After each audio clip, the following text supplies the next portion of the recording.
Hello, Peggy Beatty here. Hi, everybody. I have a special guest today. I've been talking about it on a couple of my podcasts, so I have Kevin Wheeler here. Say hi, Kevin. Hello. So happy to be here, Peggy. I'm so excited, Kevin. First of all, Kevin's an ex-cop, so I asked him if he was packing. And Retired cop. Retired Ex-cops make it sound like I got fired or something. Okay, we'll go with retired. Yeah, retired. That's the story. We're sticking to it. But yeah, I said, Kat, are you packing? He said, yes. Always. Always. So Always. Suddenly I feel much better living in A Warren. well-armed society is a safe and fun society. Right, I agree. We're having fun. So. Exactly. Hey, cheers. Cheers. Yay. A little bourbon here. Yeah, he came in all the way from Arizona. Yep, my lovely wife Suzanne and I just had a house built in Santan Valley area, and a pool as well, which is better than a pond. Yeah, I guess. yeah. I deserved a pool, I guess. Thank you, wife. So we're very happy. She wanted to build you a pond, but She just retired and 32 years at Boeing.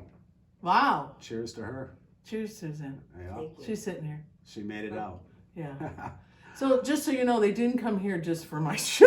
Yeah, we did. Yeah, okay, yeah. I'll tell myself that. Yeah, Exactly. they came for the show. So. Exactly. So this is kind of the first video I've done by myself. So I got these homemade lights, so it kind of looks like a homemade porn studio. Right on. Yeah. Or we're gonna have a picnic after or something here. Yeah, really. Some clothespins. And Yeah, but it works. Right on. Yeah. Absolutely. Got that soft glow. Yeah, soft glow. And it's cheap, just It's like cheap me. and absolutely. It's affordable. It's never cheap, right? It's Right. affordable. That's okay. So let me ask you. So Kevin's also a retired police officer and a retired comic, and that's how I met him, is through comedy. So I want to ask him a little bit about being a police officer. He was a police officer in Detroit, Yes. which is crazy. Oh yeah. And Yeah. when were you? I got on in 86 and 1986, and that was actually the height of the crack epidemic. Oh, congratulations. Oh God, it was. I know it's horrible for those guys now and gals and everybody in between, but it was bad back then. I worked plain clothes, undercover. Oh, you did? Yeah.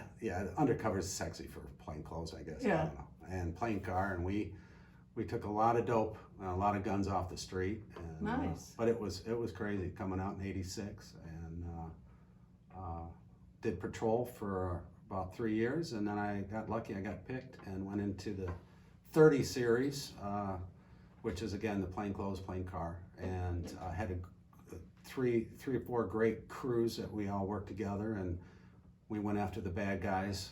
Our code was 530, the 530 Avengers. Really? And oh yeah, we. So that's your group name? Yeah, that was our car name, car code. Okay. 530, 5th precinct, car 30, so to speak, and the 30 series were a particular group, and you had a morning shift and an evening shift. We overlapped when the other shifts, the uniform shifts, were coming on, and so we'd actually answer runs as well when they needed us to. What precinct? 5th precinct.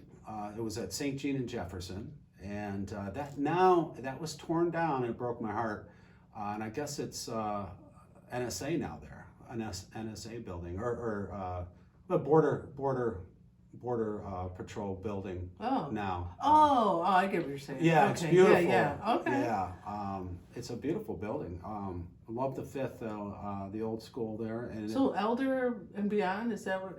What's that? South of Elder? Is it Elder in Grosse Pointe? That line. Yeah, you're obviously. thinking of Alter. Alter, I'm sorry. Yeah, Alter Road. Is it, yeah. Did you have that area too? Yeah. Oh, okay. We encompassed Jefferson to Alter up to Mac all along the border of Grosse Pointe to Maross. Oh yeah. My Maross. sister lived in Maross. Yeah. Maross. That was such a nice little area. Oh. Most of the cops lived Yeah, there. they call it Copper's Alley. Yeah. A lot of cops live there and firefighters. Now it's all God fucked bless up. them. And yeah, it's spotty. It's Is still. it? Okay. We just drove through there the other day, and some of the blocks are still nice. And, Oh, good. But it's come down, Yeah. quite a bit. It was really solid, mixed, middle-class neighborhood. Yeah. Back in the When day. my sister was there, Yeah. it was really nice. Yeah. Really cute little bungalows. Absolutely. Oh my God, they were brick awesome. bungalows and colonials. Yeah. And, Plus the area was good, man. There was good bars out there. great bars all yeah. along Mac there. Yeah, and it was fun. Oh yeah, you could go. Yes, I think the Irish. What's the name of that Irish pub on Mac there? Oh, I know. what I'm you're trying to talking think of it. Great Yeah. burgers there. Yeah. And about. I think that's still there. it is. It is still there. Yeah. Yeah. I think it's called the something Irish. So did you live in that area? I lived in neighborhood? that area. Absolutely. Oh, wow. I rented probably 3 or 4 places there, and then I bought my first house on Woodhall. Oh, I know exactly where that is. Yeah, Woodhall between Mac and East Warren. Yeah. Yeah, and it was again, you're a single guy living alone. You got guns. Yeah. You're good. You can And live guns there. and a badge. Right, exactly. And balls. Exactly. Neighbors love my brother. He was a firefighter. Oh, nice. Retired Lieutenant Arson, and now he works elsewhere. But he and I he roomed with me, and we ruled the roost over there, so to I speak. bet. And neighbors loved us, and we had parties. And Oh, yeah. there was a guy murdered right behind my house, though. Oh, wow. I heard the gunshot, and I ducked and got hit the floor, crawling around, grabbing weapons, and then found out the next day that there was a guy murdered behind my house, the house behind my house, and he was doing he was a witness in a drug case coming up, and they knocked on his door. He went to the door, and they shot him through the door. Oh, wow. Yeah, so it was kind That's of crazy. yeah, insane. Yeah. Insane. Creepy, crazy. So you had a partner too, right? Yes, I had several partners. You rotated, but You ever go by yourself? You wouldn't, right? no.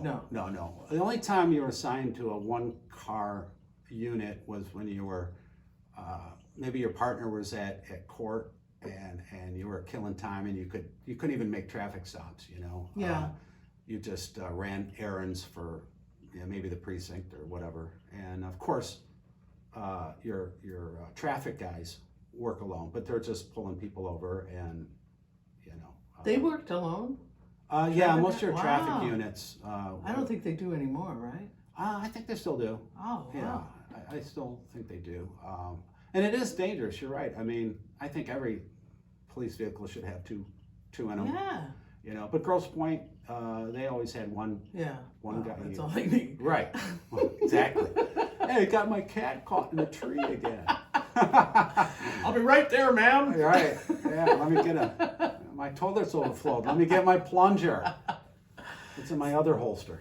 Do you think about some of the things that you've seen and stuff like that? Do you? Oh yeah. I mean, I saw it all. I bet. saw it all. I was in gunfights. I killed in the line of duty. I took a life. Wow. I was shot. So I kind of had an experience on all of that. Is that why you retired? Yeah. Yeah. I was shot on duty, and but I in the psychological end of it, I still, I have probably PTSD. Oh, I bet. Never been diagnosed, but Yeah. everybody tells me I have it. So, You have PTSD. right. Hey, Dave, what's wrong with you? I was a cop in Detroit. Oh, you got PTSD. Yeah. So, your face is under the definition. right, exactly. Kevin Wheeler. Exactly. Oh man. But yeah, we saw it all, and my wife, her brother was actually one of my partners, and I lost several police officers under my watch, so to speak, and her brother was one of 5 buddies who took their own life. Wow. And in the long run, Detroit killed them, and they didn't even know it, Yeah. and it broke my heart every time. And lost a couple that were shot, gunned down on the street. And Ken Style, Shark, codename Shark, people here in Detroit probably have heard his name. He passed away several years ago. was shot and didn't make it. And so yeah, people don't understand that. You know, that's 5. I got a tattoo on my leg, and I've got other code names, and you know, I pray for them every day. I think about them every day. Thanks for your service, Kevin. Really. Yeah. Oh well, thank you. That's really sincere. Because man, it's a divine thing. I mean, God gave me that. You know, wanting to get out there and help people. Yeah. You know, and it's really a vocation. You know, it's something that you have to really want to do. And I loved and hated every minute of it. Yeah. In many ways. I bet. You know. And was it frustrating? Because oh God, yeah. Because Detroit, I mean, absolutely, it's pretty corrupt. I mean, so many. You'd have a lock solid case, and people walk every day. Yeah. You know, they walk free every day, and whether it's a technicality or whatever the case is, and but you always had to look every day at what you did positively and who you saved and who you could help, and that's how you looked at it. But if you take one gun off the street, who knows? I mean, who knows who you saved? You don't even know it. Right. Cheers to that. I mean, you can't even quantify sometimes how many lives you may have saved, and that's a difficult thing to quantify. And you know, I know I saved many lives. I know I did, and I'm proud of that. And I hold my head high. It was the ones you couldn't save. Yeah. That always broke your heart. Right. And I remember coming home several times and just laying on my bed and asking God to let my heart stop. You know, I mean, it was that sad sometimes. Yeah. You know, you can't save the little kid, you can't, you know, and you wanted to and you couldn't. And so those are the things you took home. Yeah. You know. And you never gotten help with it, or? Oh yeah, I went after my shooting on duty, my shooting in the fatal that I was involved in. It's compulsory. You have to, and it's interesting that you brought that up, because at first, you know, you're kind of that stigma of, I don't want to go see a shrink. Yeah. You know, I don't want to do that. I'm okay. You know, and then you break that ice and you realize everything you're feeling is normal. Right. I can imagine. You know? And you shouldn't bury it. Right. You know, I mean, I was raised Catholic, you know, Christian, and you don't go around lopping off heads and feeling good about it. Right. You know what I mean? Yeah.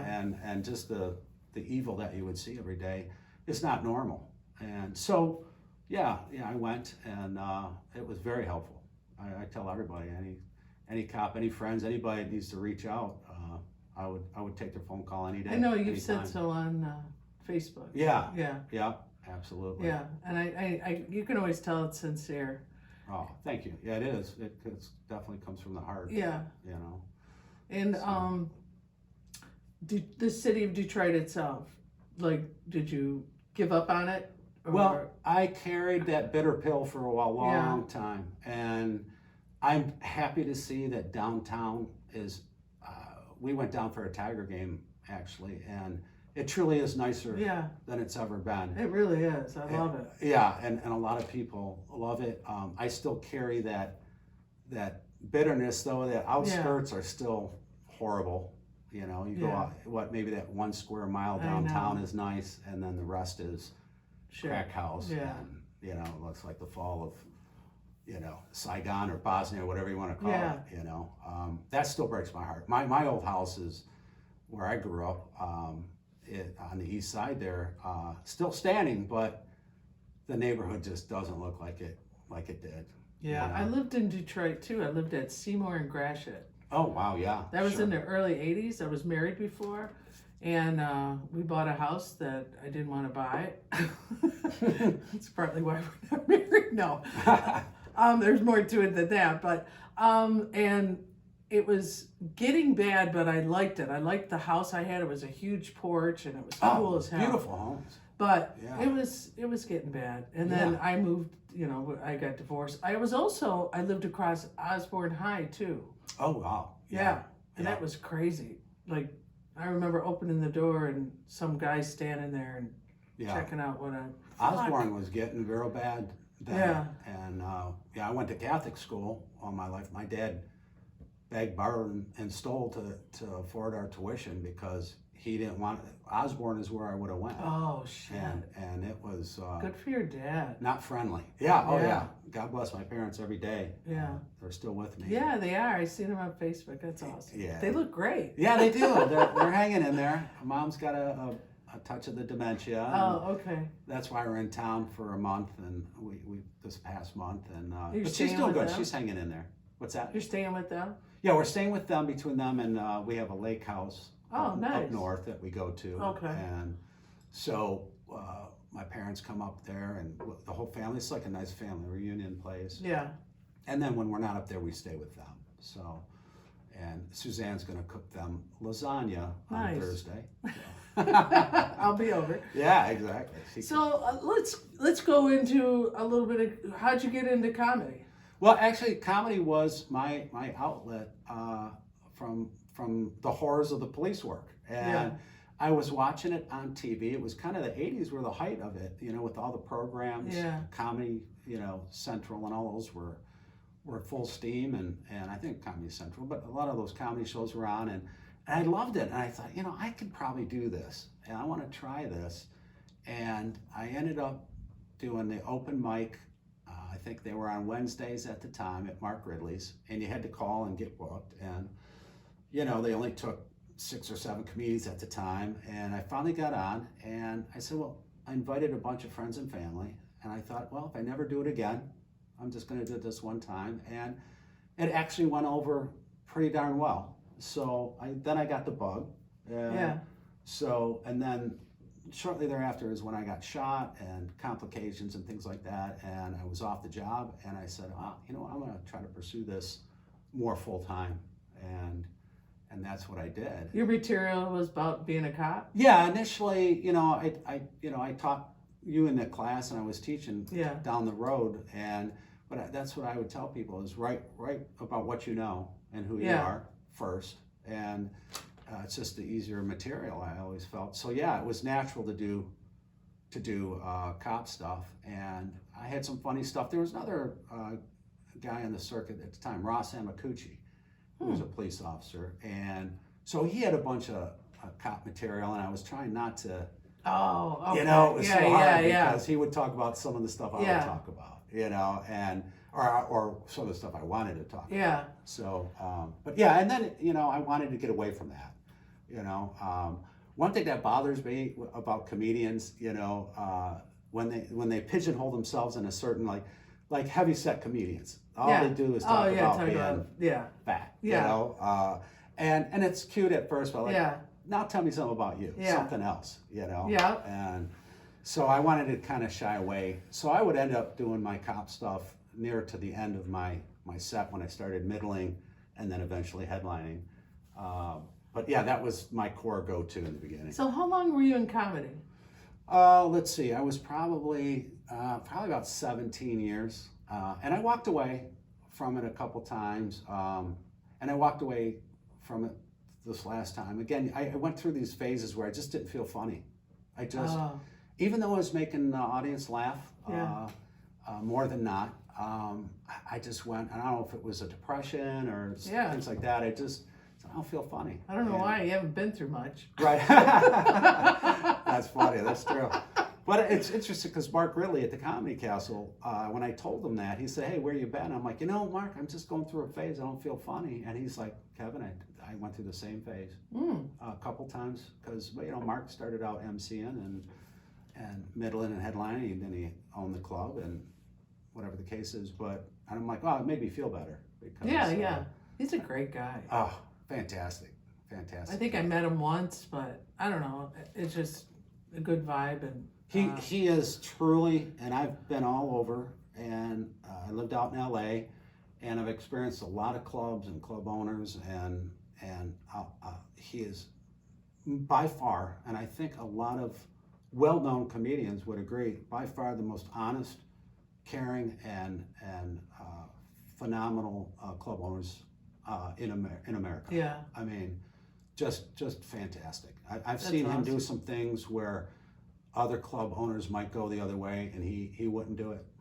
He wouldn't do it, and God bless him. He it broke my heart when he couldn't open. oh God. I was like, God, what if he can't make it? I know. I mean, that's a huge staple, I think, in this town. Oh, if he was to fall here, Oh. I don't. The state of comedy around here would be horrible. Right. I mean, horrible. And I get pissed when I say, have you guys ever been to a comedy camp? Some people say, what? I'm like, how can you not go there? Right. Exactly. It's like affordable. It's funny. It's a cool vibe. It's a great vibe. Oh. Great. The staff is great. Yeah. The managers are great. They are. And I would have friends whether I was performing, and I managed there for a long time as well. I was a showroom manager. I would tell people, hey, this guy's coming in town. You may have never heard of him, but and that's the thing about comedy too, is there's so much undiscovered talent, so to speak. Yeah. They think if you're not on TV, you're not as funny. But oh my God, that's so untrue. And I would tell people, I can save you the best seat in the house. And sometimes I could do it for free, and sometimes I couldn't, depending on contracts and whatnot. But finally, when 2-3 years, I'm trying to get people to go. When they would finally go, they're like, "Oh my God, we had so much fun." I said, know. "I'm telling you." And it's not even a late night. No, you do the early show. Yeah, you do an early dinner right. in town there, or at home. And go to the show. So old people like me can Right, go. right, yeah.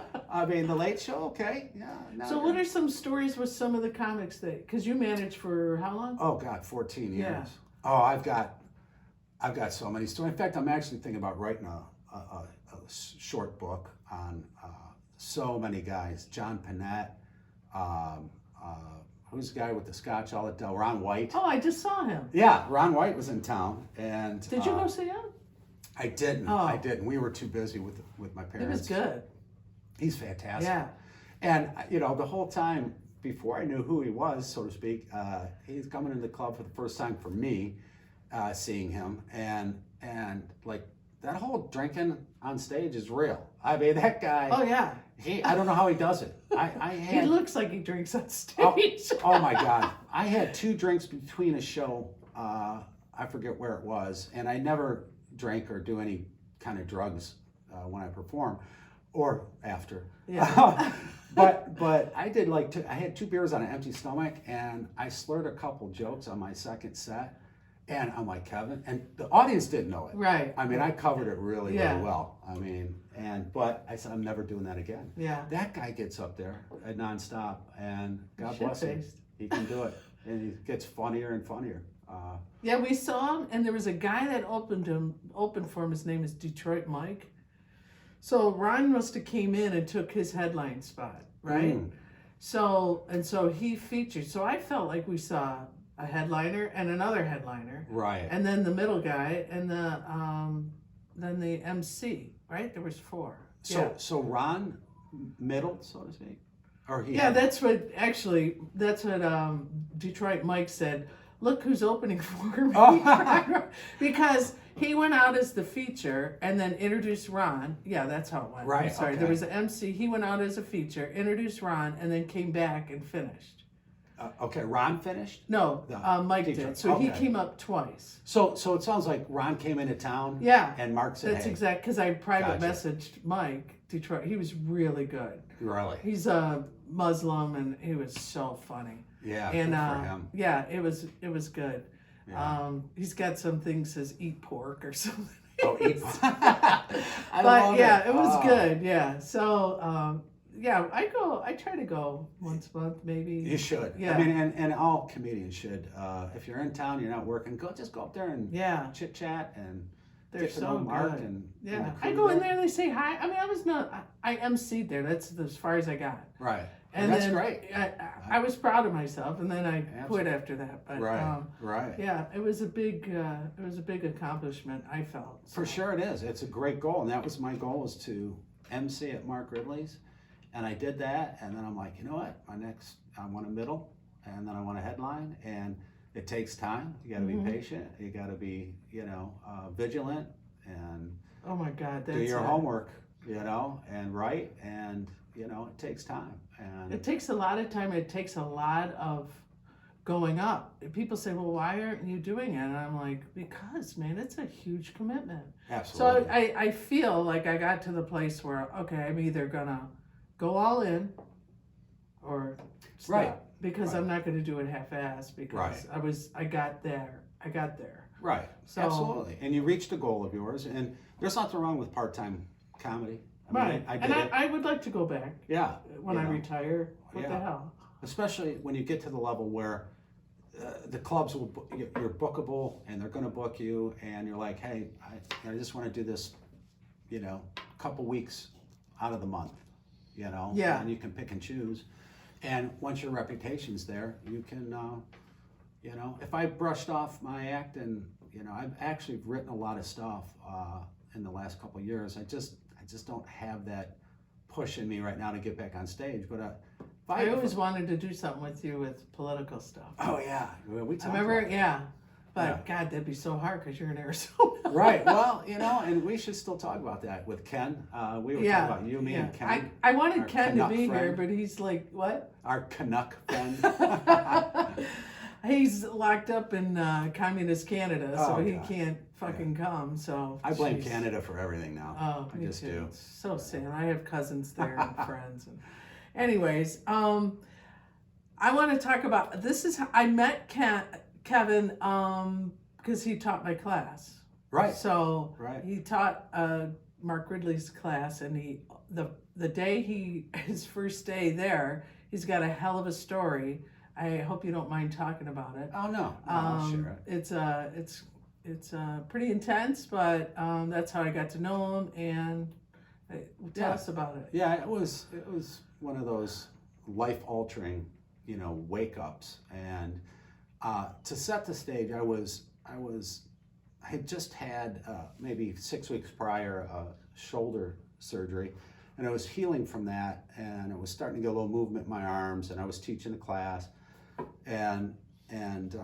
but one Saturday I was just kind of feeling sorry for myself, and my friends were all busy, and so I said, I'm going to have a little Kevin day, and I got my photography equipment together, my lenses, and packed a lunch, and put the ball game on the radio in one ear, and I put my gun. I was armed, Yeah. and so I'm going to go downtown. I have my backpack. I'm going to go downtown and have a little photo op, And it was right around the festival time down there.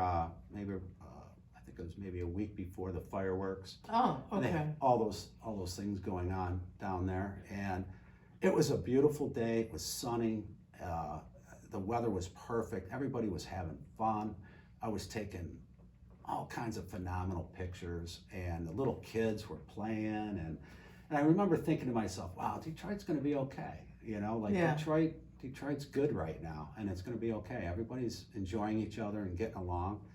And so it was getting on in the day, and I was getting hungry, and I didn't want to eat that carnival food that they serve right down there in those festivals. So I wanted to go up to Greektown and get more of a meal, Yeah. something better to eat. And I was walking up Beaubien Street, and it was Brush or Beaubien.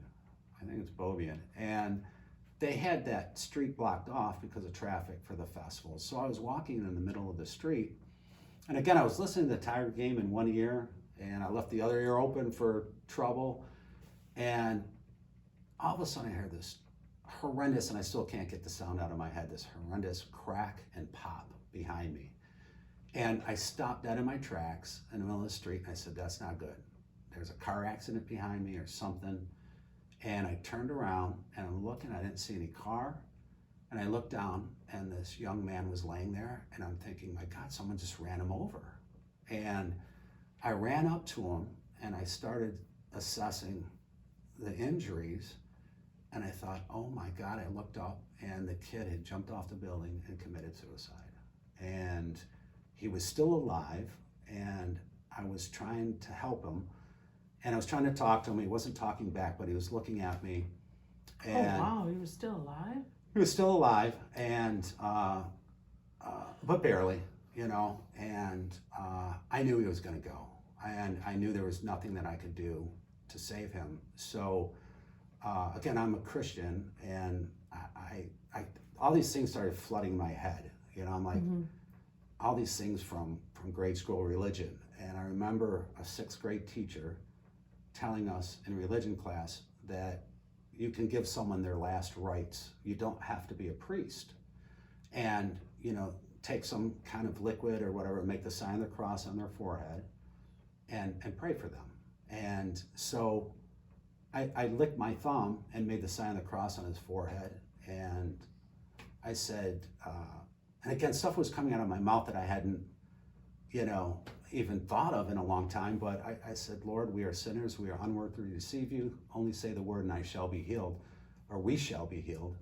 And I kind of held his hand and I just said, take Jesus in your heart right now. Everything will be okay, and he died right there. And I stood up, and I was in a form of shock at that point. I know combat shock and things like that. And I stood up, and now everybody was standing around, and this one gentleman was standing next to me. And I remember saying to him, I said, listen, I'm a retired police officer. The homicide will be here eventually, very shortly. I said, I'm going to go down the street and get a cup of coffee and have a heart attack, and I'll be right back. And he looked at me like, what? And I'm like, my fingerprints were all over this guy, right? And this guy just looked at me and said, yeah, I'm going to go get a cup of coffee and have a heart attack. And so I went in, and I was walking down the middle of Greektown, just saying, what the, Oh my God. like, what just happened? Oh my God, what just happened? And I was kind of weepy, of course. I was just like out of sorts. And I got that cup of coffee, and I was speed dialing my buddies. I just wanted kind of like a pinch me call, like, did this just happen? And I finally got through to a buddy of mine. His code name's Tacoma. He worked for the federal government as an agent. And he goes, Gav, what's going on? I go, hey, what are you doing right now? And he goes, what do you mean? I go, what are you doing right now? And he goes, Kev, are you all right? I go, no, I'm not all right, but I'll be all right. What are you eating? What are you doing? And he said, oh, I'm eating a sandwich. I go, oh, what kind of, ham and cheese? He goes, Kevin, what's wrong? I go, and what are you washing that down with? And he's like, a Coke. I'm having a Coke and a sandwich. I'm like, oh, that's normal. That's very normal. I said, you know what, not normal? Somebody falling out of the sky and landing right behind you. Wow. And he's like, whoa, dude. He's like, he goes, hold on, man. He said, are you all right? And he knows about trauma and stuff like that. Yeah. And I said, yeah, man. I said, I just need to hear a voice right now. I needed to talk to somebody and kind of bring me down and back to earth. And so interestingly, I talked to him. He calms me down a little bit. I walk back to the scene. I have a couple of cups of coffee. I give one to the cop. And they're still waiting in a homicide. This young Irish detective, Detroit detective, Sergeant O'Malley, I'll call him. I don't know. Sean O'Malley. But he pulls up and tells me to sit in the car. I tell him the story. And he goes, sit down. I got to take a statement. And I remember him asking me, he said, are you okay? And I said, oh, no, I'm not okay. I said, come down to Detroit. Time to take some pictures. I got, look up in the sky, body's falling. You know what I mean? I'm like, yeah. What? Who expects that, right? And so he asked me, he said, well, what was the guy wearing? And I remember telling him, I said, interestingly enough, he had it, with all the damage and the blood and everything, he had a white t-shirt on. It was inordinately white. When I say that, I mean, it was like, I don't mean glowing white. I just mean like out of the washing machine white. Right. And his jeans were really crisp. I remember, I remember thinking that like he really wasn't dirty or bloody for the situation. And he looked at me funny. He didn't say anything. He goes, are you sure? I go, yeah, I'm sure. And he goes, all right. So he took my statement. I ended up going home, and I had my camera with me, and I started looking at the pictures that I took downtown to distract my mind. And apparently, when I was running up to the body, up to the young man, I had snapped some pictures, and I didn't even realize it, And he was wearing brown pants and like a yellow shirt. Yeah. And I know it's weird, but I thought to myself, there was something divine there with what I saw him when he died there in front of me. It's like, sure, why not go to your Savior in a white t-shirt and jeans? Someone told me that later, and I'm like, my God, was I seeing things? Was I in shock? But wow, that's weird. It was really weird. Yeah. It was really weird. There was something really divine there that happened, and I was supposed to be there. as much as I was angry, and I cried all night. I couldn't sleep because I thought, God, I wanted to save that kid. You know, I wish I could have saved him. And you know, without sounding holy roller, Jesus saves. I got him to Jesus. Yeah, right. I think, you know. Yeah. And so it was really, I was messed up for about 6 months after that. I mean, it was eye opening. I'm like, God, you woke me up. I was walking through a fog here in life, and if that's what you want me there when somebody's going to do something like that, and keep them falling. But at first I was angry about it, you know. Yeah. Why me? You know, this guy lands right behind me. And just so everybody knows, the day after this happened, this is when he came Right. in to teach our class. The day after that, I had to go to your class. Yeah. And I'm the teacher, and I didn't want to go. I was going to cancel, and I think I had to cancel once before. I don't think this was the first class, but I said, no, suck it up, go. And I remember addressing you guys and just saying, I was almost breaking down then. I said, listen, I don't want any accolades. I don't want any, I'm not looking for answers, but do me a favor and just make me laugh today. Yeah. And you guys did. Yeah. You guys are great. You guys jumped right on board. We're probably thinking, fuck, this is a comedy class. Right. You were. I mean, your jaws were on the ground. I mean, all of you. I was looking Oh at yeah, you. I remember. Well, I remember it to this day. I mean, But it's it's pretty a crazy. great lesson even for comedy. It's like, if you mess up a joke or something on stage, just admit it. Tell people where you're at in your head. Yeah. I had to let you guys know Yeah. that I wasn't right in the head. And you guys, you know what? Boom. All the stigma, anything that was going on with you, you're like, oh, okay, he's not acting weird. He just suffered that, And I remember. And he came in. Yeah. And what was that? You came in. You took Yeah, I the came class. in. I said, listen, this is my Show gig. must go on, I guess, Yeah. right? I wanted to keep my mind off it. And, Yeah. and it did. It helped. It helped immensely. It was just one of those things. It was a fun class too. Ended up being. Right. Yeah. Oh, that was a great class. You guys were so fun, and you worked hard. We went out to lunch after. I don't know if you remember that. National Coney Island. You might not remember. Right on, I It do. was I do fun. remember Yeah. that. We went out for lunch a lot after that. Yeah. Those classes, and there was a great camaraderie. Yeah, I'm still friends with Ken and Lonnie. Yeah, Ken and Yeah. Lonnie. I Do see you them remember on Facebook Lonnie's from time to time. chicken joke? No. Oh. I can't. It's really nasty. Never mind, I'm not gonna say it. All right. Yeah. Well, let me tell you this though. I was compelled to. This young man's death affected me so much that with all my connections and everything, I could not figure out who his parents were or where he lived. And Oh, wow. I finally tracked down some information, and I wrote a card out to his mother. If his mother was still alive, I didn't know. And I said, I want you to know that I was with your son when he passed. And if you want to call me and talk about it, I would like to talk to you about it to find out maybe why this happened or, why he did this. But if you don't, I understand. But I just wanted you to know he wasn't alone when he passed, and I prayed with him. And in my mind, I'm kind of thinking like, I hope he was Christian, because, if he was Jewish or something, I would have been like, oh man, I was saying all the wrong prayers and stuff, you know what I mean? Yeah, really. And thank God his He's mother. gonna look up. Come on. Right. This isn't kosher at all. Where's Mohammed? Right.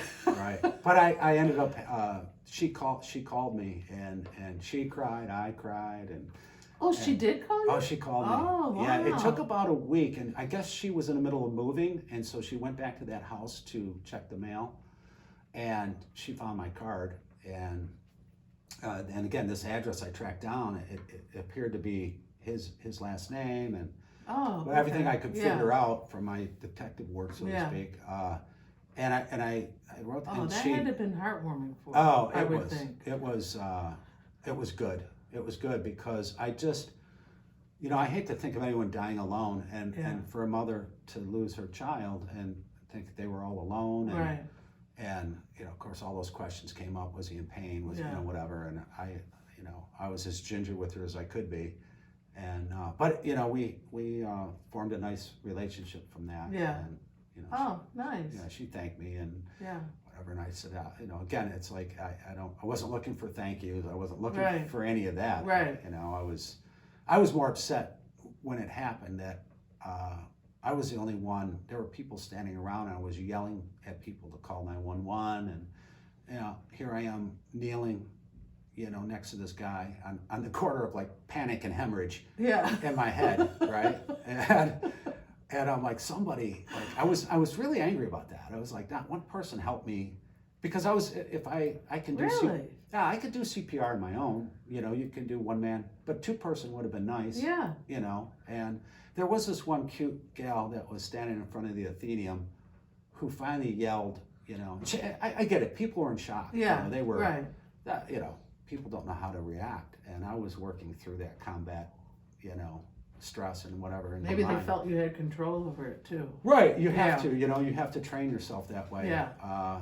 And she yelled, "Somebody help that man!" And finally, somebody blocked traffic and did whatever was going on. Yeah. I don't even remember. Right. And the time might seem like forever for you, but Oh my maybe it God. wasn't. Yeah. Maybe it wasn't that long. No, You know what I mean? It was literally seconds and Yeah. minutes, involved in all that. Yeah. And it did. It was like that tunnel thing happens to you, and you got to fight that off, because that's shock coming in. Yeah. And that was crazy. That was a crazy story. That So woke yeah, me I up. think you do have PTSD. Yeah, we keep Holy going back shit. with a capital P, mister. I do remember in the class that you used to talk about stealing jokes. Mm-hmm. You were really like, don't steal a fucking joke. Right. I remember you really pounding that in. Absolutely, because and I was honest with a lot of people that asked me, did I ever steal a joke? Mm-hmm. And I have to honestly say I did. Yeah. When I first started, Yeah, I think you did mention. I think I Yeah. did, and I said, and I'm going to be totally honest with you. I did. I took some jokes, and one in particular, one night, I panicked. I lost the joke I wanted to tell, and Leo DeFore's Leo. Leo. Yeah. One of his jokes popped in my head, It's my so first I went laugh. with it. I went with it, and I came off stage, and they laughed. People laughed, and I covered it up, and I felt guilty and everything. But I came off stage, and immediately, a comedian who knew Leo, and everyone knows Leo, Yeah. basically, said, "Hey, what are you doing, Leo's joke?" I go, "Listen, dude, I panicked. I lost my joke set. I froze. I said, I'll never do that again. And number two, I'm not getting paid. It's not like I'm getting paid Right. for this gig. It was an open mic. So it's not like I was going, and I'm not trying to justify it. No, I'm just but I saying, get what you're saying. you're not Yeah. going around telling other people's jokes and getting paid. Right. That's when it becomes the ultimate Yeah. sin. You know what I mean? So and being the manager at the Comedy Council, people lifted jokes all the time, and it infuriated me. And to the point where I didn't even confront people anymore. Yeah. I had some of my jokes stolen, and I confronted the guy, and I'm like, this is actually kind of karma for me, that I'm Yeah. actually talking to somebody about stealing my joke very early on. Like I said, the first, Right. maybe half a dozen open mics, but yeah, it's one of those things. It should never happen, and especially if you're getting paid. If Yeah. you're doing some basement gig for family and you're Yeah. taking a comedian's jokes or something. A lot of people think that everybody does that. Yeah, Like they'll say, you ever hear so-and-so, you should do that joke. And I'm like, you can't do that joke. It's that's so hysterical. Weird. Yeah, they- I mean, regular people that don't. Yeah, I get you. I know comedy. exactly what yeah, you mean. and I'm like, no, I can't do that Oh, the joke. sheep. They think like, we just trade jokes around. Yeah. Whoever's Like- working on it, we can go ahead, use my stuff. It's so it bizarre doesn't to work me. like that, And that's why I always taught in class, always write personal when you can. Like my third grade experience with Mrs. McGillicuddy at St. Raymond's. If someone steals that or the template of that, Yeah, they stole it. right. I'm like, that was a real deal that happened to me in third grade. Yeah. You can go chronologically the lineage of it, and I mean, I had a guy steal one of my jokes, and he did it a set actually. I shouldn't say set, a joke set, and he was on a commercial for the Hair Club for Men, and he saw me one time perform in New York, and he was introduced to me through a mutual friend, and I wasn't even going to do a set. He goes, "Come on, do a set." So I did a set, and I did that particular joke set, and I turned around one night, I'm watching a commercial for Hair Club for Men, and I see him do my joke. Oh, I called him up immediately. Good for you. I called his agent. His agent was disavowing everything, and then ironically, like he actually did really well, and out in New York, and I can't think of his name, and I wouldn't mention it, but he did real well, made some money, was doing some movie stuff, and I heard him on a talk show out there complaining about how someone stole a script of his, and I thought, well, there you go. Yeah.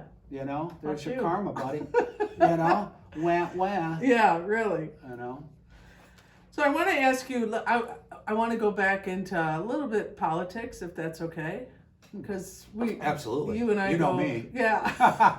Hang on, everybody. Yeah. Oh, I He's dig a it. monster on Facebook, I'll tell you. Or a beast. I shouldn't Right. say monster. But how many friends have you lost on Facebook? Well, it's funny. I lost count, but I don't think I have any Democratic friends left.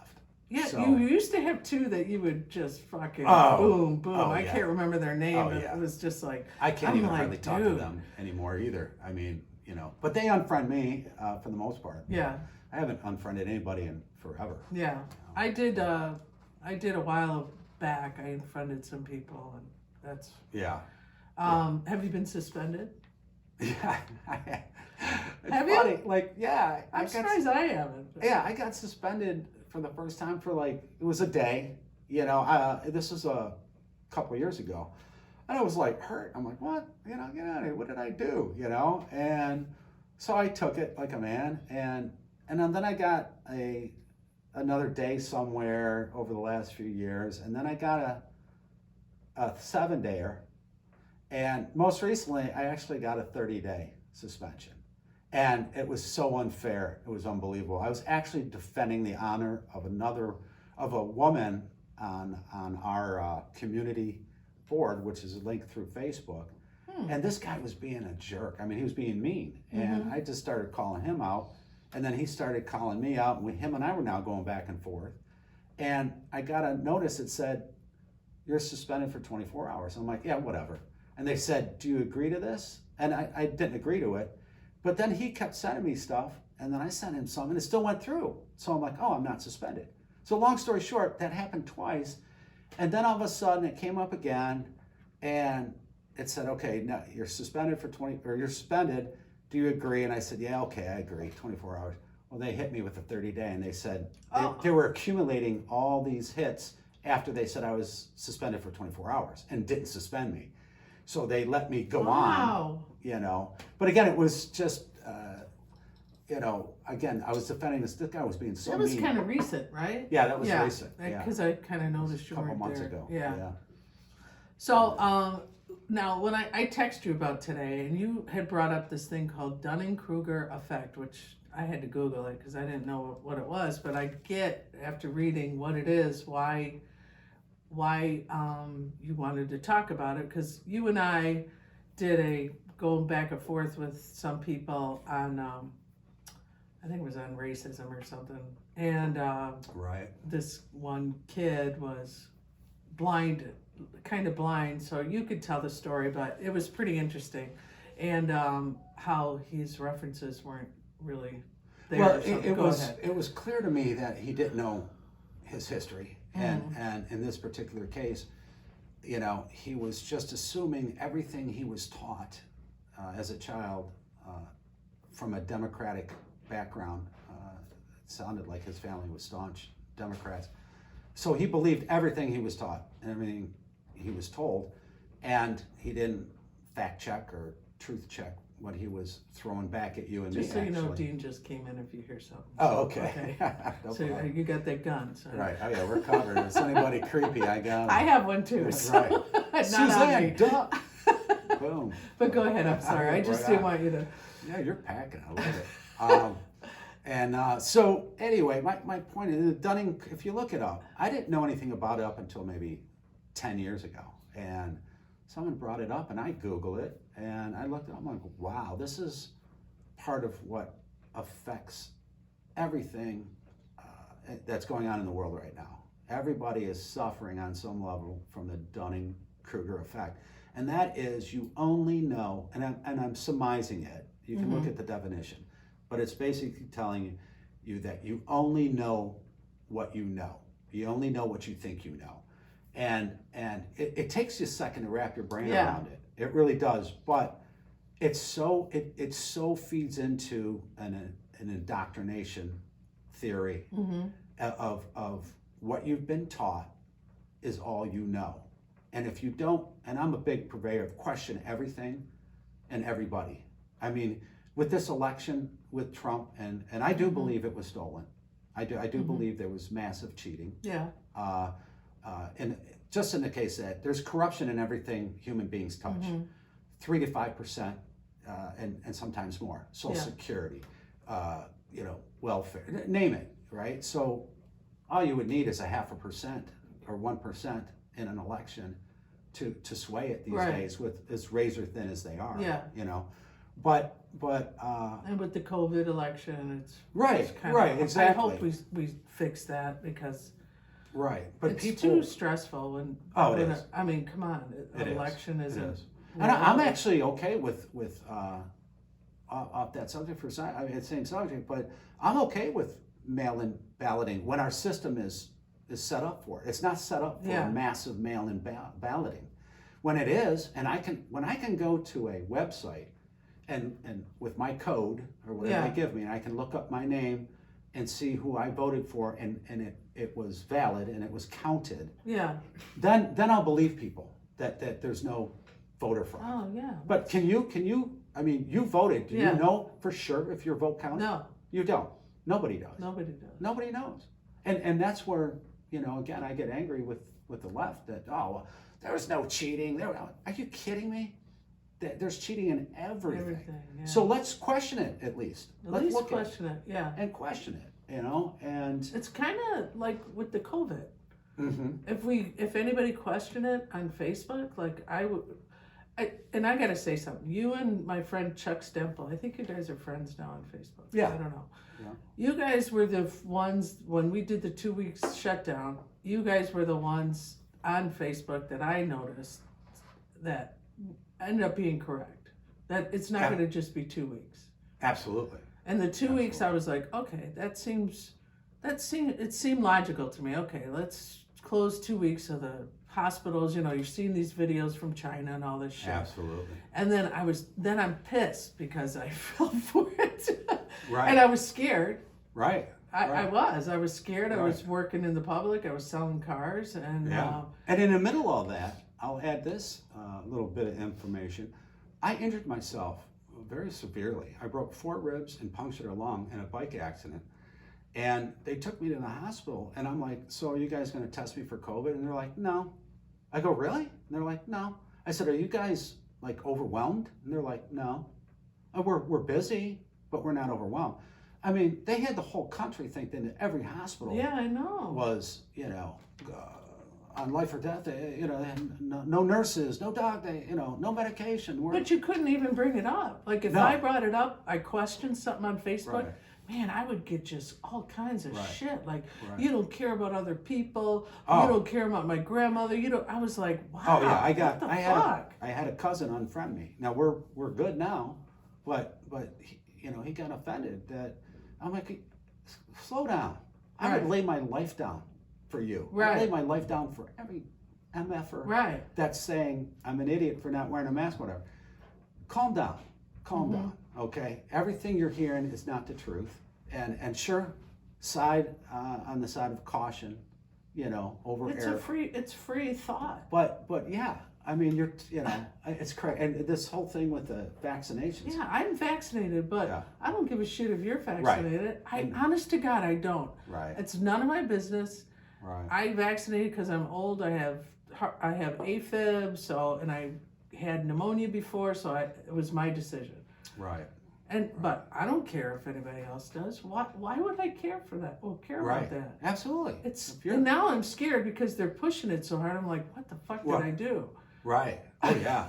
Oh yeah. I'm thinking, why are they pushing this so hard? This is kind of weird. Giving us in Michigan here, you can win money. Right. Well, I'd be worried too if I had been vaccinated with all these late-term side effects that are Yeah. just starting to show their heads. You Yeah. know, and they're seeing more and more of them. Yeah, exactly. Peggy's got a different tick. Different tick today. Different tick. But I'm drooling. yeah, I mean, it is, everyone needs to calm down and question everything. Look how they shut down when, you know, I can't top Jon Stewart when he was on whatever show. No. He nailed it. It was like, oh, wait, there's a lab down the street with the same name as the disease. Oh no, it didn't happen That there. was awesome. It's a pangolin and a you know, chimpanzee kissed. You know, whatever he said, it was And hysterical. Steve Colbert's like, what? Well, he's like, whoa. He goes, where's your evidence? It's like, what? Again, what do you mean evidence? Yeah. There's more evidence that, where's the pangolin? Yeah. Where's the pangolin? Where's the bat, you know, that somebody ate, you know? Oh my Where's God. the DNA from that, you know? And so it's like, it's all very clear to me. And I did say, this isn't going to be 2 weeks. And I knew it wasn't even going to be 3 months.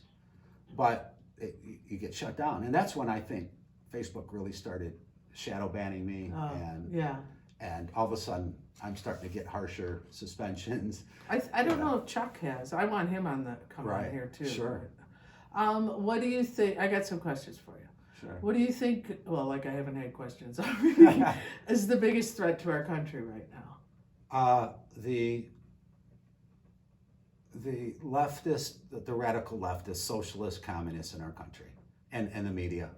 Yeah. They're forming a team that is formidable, and everybody in the middle and in between have to take notice, because I would say out and out Democrats, but I can't. I know good Democrats, you know. The problem with good Democrats is they vote left. They do. They will in a heartbeat. Yeah. And that's the problem. And they're very liberals. few cross over to be more conservative. Very few. Right. You know. Or vote conservative. Right. That's what I mean. Yeah. They won't vote conservative. Right. You know. The preponderance is that they will vote left wing, and as opposed to conservative when it comes down to something. And we're gonna pay. We're paying now. Oh, we're gonna pay now. Yeah. But I really think it's gonna switch. Well, if it's not too late. The Democrats are doing, you know, the Republicans have been dicks too. Oh, without a doubt. And listen, I've, you know, Trump has said some shitty things, and you know, he's not perfect, but he's a patriot, and you know, but absolutely Republicans. In fact, I'm more mad at them right now than I am at the Democrats, because they always give in. That's what I mean. They're big giant. We're going to do this. We're going to do this. We're going to do this. Right. Nothing's done. Yeah, they're big giant pussy cats. Right. Right. What do you think is going to save our country? Trump. Do you really? Trump. I think, or someone like Trump. We listen. Well, this is where we're at. We need somebody. Politics is about. They're all pigs. The left and the right, they're all pigs, right? And then you put the lipstick on the pig, right? Trump was the pig without the lipstick, and would tell you how it is. That is great. You know what I mean? That is great. Just give me the pig. I don't need the lipstick, right? Give me the pig, and whether it's Trump or not, you know. I love that. That is perfect. Well, great, and you know, we need somebody like him, that literally the father figure that's going to put his foot up people's arses. Yeah, right? Arses. And that's what we need. This, you know, let's have a conversation. How are we going to solve gun violence? Well, let's have a conversation. No, let's ban straws. That'll help. Yeah, that'll help. Well, that'll solve, you know, because, you know, we know the inner city is suffering from straws. Too many straws. And, you know, in the head. The environment is hot because of the straws, and that makes people fight, and it's racist and blah blah. I can't even the whole mindset. I can't even follow it anymore. It's not. It's illogical. That's what makes me crazy. Like even if you just step back and look at the states that are red and states that are blue, how come people don't just look and say, why is Chicago the way it is? Why is LA? Why? Absolutely. It's so simple. It's so simple, and they make excuses. Well, it's because of this. Well, it's because it's got to be racist. Yeah. You know, or some other, you know, global. And you notice they keep changing. They change words to where you can't even argue it. it. Yeah. You know, They're it went from genius global at that. warming Yeah. to climate change. Well, You know, it's like, okay, climate. Yeah, see, the climate changes, Kevin. If you say it doesn't change, then you're a racist. That's how they get you. You're like, I know. "Oh, yeah, it's going to rain tomorrow. The climate's going to change. Winter's going to be here, And I hate black know." people. Right, right, Stupid. right. It's So, maddening. I think we're about wrapped up. Is there Very anything good. you want to add? No, just you know. Is there a favorite, anything you want to promote, like anything you're Oh. doing, or? Well, you know, I've done 2 Ironmans now, one half Ironman and one full Ironman, and I dedicate them to the Salvation Army. I asked people to pledge per mile, and I raised a good amount of money last time, and I just promote them because they are, their CEO, it makes like $15,000 a year. It's more like a, you know. Really, I didn't know that. Oh yeah, that's it. That's Oh, it. wow. It's really more of a just here. You got to take something Yeah. for taxes. You know, you got to Yeah. take, as opposed to these other charities where the CEOs are making Yeah. $500,000. Yeah. You know, $1 million, $2 million, some of them. So the money goes to the poor.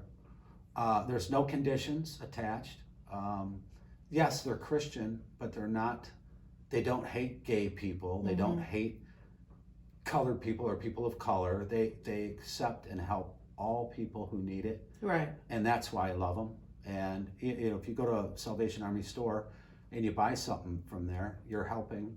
You know, Yeah. you're helping there. And you're getting some for a good deal. so yeah, if people, yeah, exactly. You get a good deal. Yeah. And the money goes to, you know, to help the poor and the indigent and the helpless or whatever the case is. I mean, they offer a lot of services, and you know, they get put down a lot by the left because they're Christian and based and whatnot. But again, if you look deep, and we were getting into that earlier, if you look, you'll see that their CEOs aren't greedy, and they don't get cars and first class tickets to wherever. Yeah. You know what I mean? So they're real, and we support them. Unfortunately, out in Arizona, they don't have any, or they're very few and far between. Oh, okay. So they're harder. Here in Michigan, there's a lot more. Yeah. There's a lot more. So, you know, if you're looking for something to donate to down the road, people listening, Salvation Army, especially around the holidays, you know, look into whatever charity. Yeah. Again, question everyone and everything, and you know, look into your charities. People just give money out of the goodness of their hearts, and I get it, but I get mad at that because there's a responsibility attached to even donating money. You gotta know that the hand that's taking it from you is going to do the right thing with it. Right. You know what I mean? So No, it's true, man. that's where I'm at. I mean, everybody's ripping people off I know. everywhere. You know? And it's needed now. Right, and it's so needed. I wanted to talk about mine. I have a charity that Dean and I do. It's called Our Rescue. I don't know if you've ever nice. heard it. No. This guy, Tim Baller, who was a CIA agent who turned into a rescue to rescue children that are in slavery and sex trafficking and all that stuff.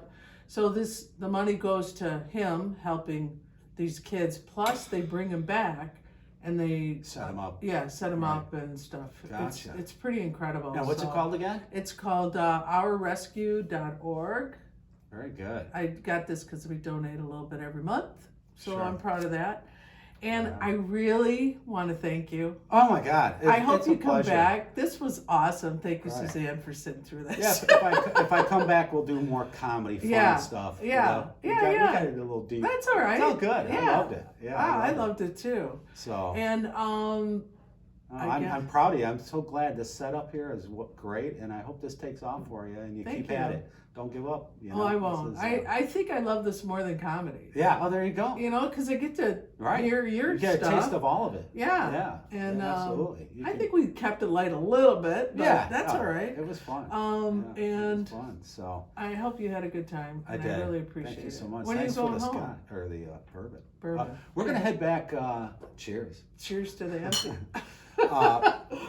We're gonna head back this week, probably Saturday. Okay. So we've had a nice 3 full weeks here, and helping mom and dad. My mom's ailing, Yeah. and we're trying to help dad out there, give Yeah. him some relief. And it was a great family. My niece graduated from Lance Cruise, so we were able to catch that party, which was so much fun. At my Oh, brother's cool. house. Yeah, That's a lot cool. of friends and Yeah. family. And You come back every summer, right? yeah, we're gonna come back every summer. Yeah. Depending how long. Yeah. Hopefully a month. I'd love 2 months. I love Michigan. We love Yeah. Michigan. Oh, good.